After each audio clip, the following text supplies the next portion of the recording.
నీ జాతకం చూడనంత మాత్రాన నీకు గండం లేదని ఎలా అనుకోగలవమ్మా? మనింట్లో ఎవరికి గండం ఉన్నట్టు నాకు అనిపించలేదు.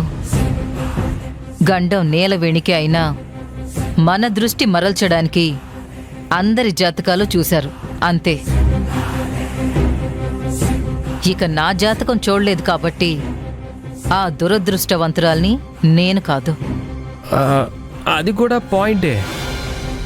అత్తయ్య గారు చాలా తెలివిగా తప్పించుకున్నారు. కాంచన, మనం కూడా జాతకాలు ఇవ్వకుండా ఉండాల్సింది. భలే వాడివే బావా. మన జాతకాలు గురువుగారి చేతికివ్వనంత మాత్రాన మన చేతిలో గీత మారుతుందా? మన రాతలో ఉన్న గండం పోతుందా? అది కూడా నిజమే కదా. అయ్యో భగవంతుడా, ఇప్పుడు మా ఇంట్లో ఎవరి ప్రాణాలతో పేకాట ఆడుకుందాం అనుకుంటున్నాను ఆయన. ఆప్తారా? ఆ గండం పోవడానికి గురువుగారు మృత్యుంజయ హోమం చేయిస్తానని అన్నారు కదా, ఇంకా ఎందుకు అంత ఓవర్ యాక్షన్ చేస్తున్నారు? నీకు ఓవర్ యాక్షన్ లానే కనిపిస్తుంది. నాకు ఎవరికి ఎక్స్పైరీ డేట్ వచ్చిందో అని ఒంట్లో వణుకు మొదలైంది. మీకేమైనా అర్థం అవుతుందా?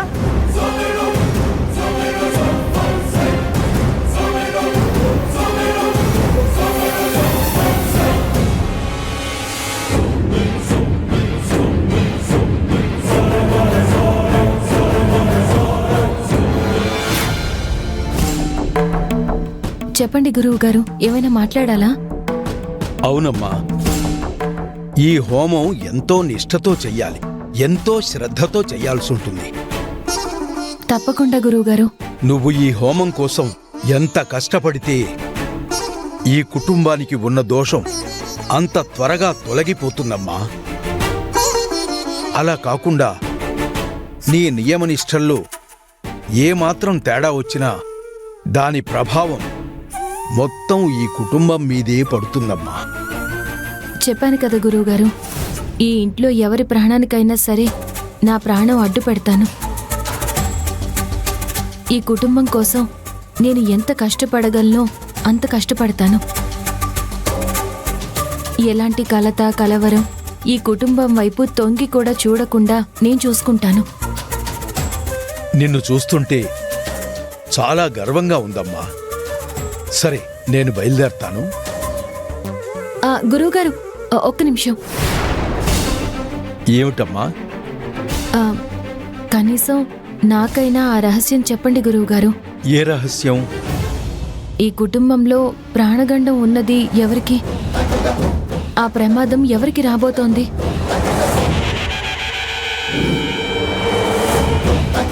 చెప్పండి గురువుగారు.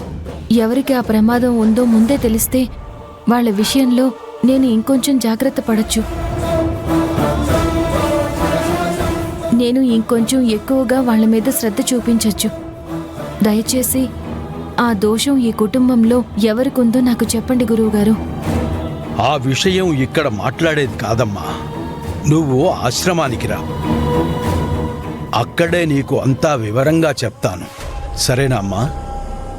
సరే గురువుగారు, నన్ను ఆశీర్వదించండి. ఆయుష్మాన్ భవ.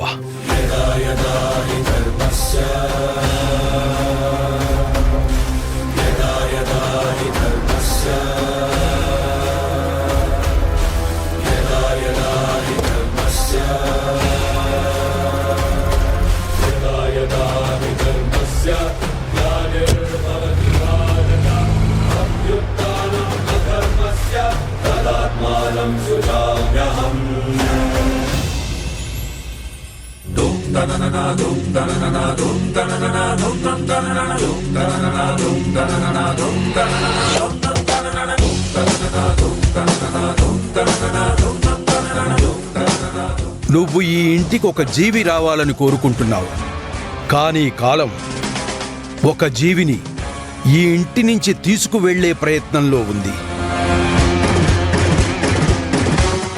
ఆ దోష నివృత్తి జరగాలి అంటే ఈ ఇంట్లో మృత్యుంజయ హోమం జరగాలి.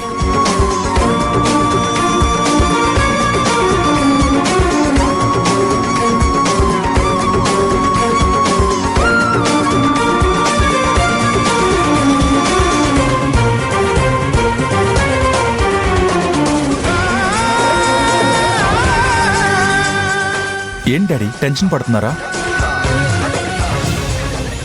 అవునరా, ఇంట్లో అంతా సవ్యంగా ఉందని తెలిస్తే ఇంటి పెద్దగా నేను సంతోషంగా ఉంటాను.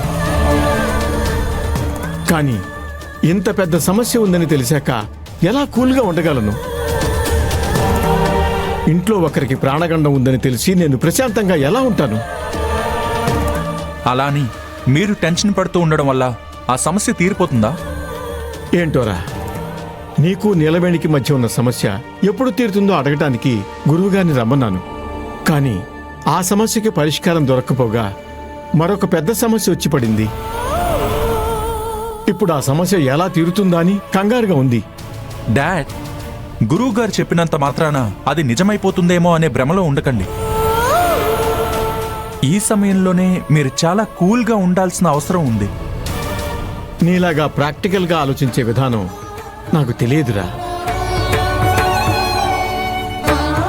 మన సంతోషానికి దుఃఖానికి ఆ దేవుడే కారణమని నమ్మేవాడిని. మనకి ఏది ఎదురైనా దానికి ఒక కారణం ఉంటుందని సరిపెట్టుకునేవాణ్ణి. ఈ విధి మన జీవితాలకు పెట్టే పరీక్షల్ని దాటుకుంటూ ఎదురీదే ఒక మామూలు మనిషిని. ఇంత పెద్ద దోషం గురించి తెలిసాక కూడా ఏమీ కాదులే అని మామూలుగా తీసుకోవడం నా వల్ల కాదురా. డాడ్, కొన్ని విషయాలు మనం ప్రాక్టికల్గా ఆలోచిస్తేనే ప్రశాంతంగా ఉండగలుగుతాం.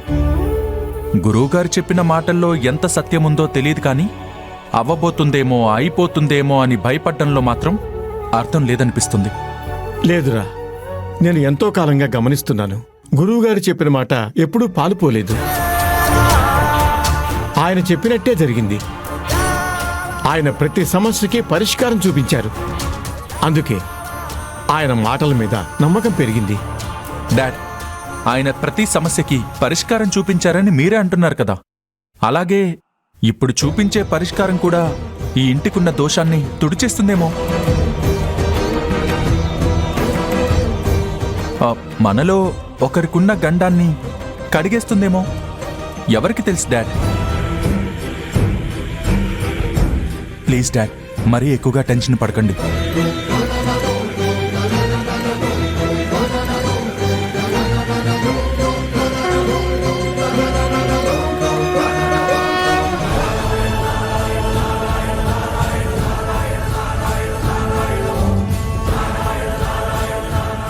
భగవంతుడా, ఈ కుటుంబంలో ఎలాంటి అనర్థం రాకుండా దీవించు తండ్రి.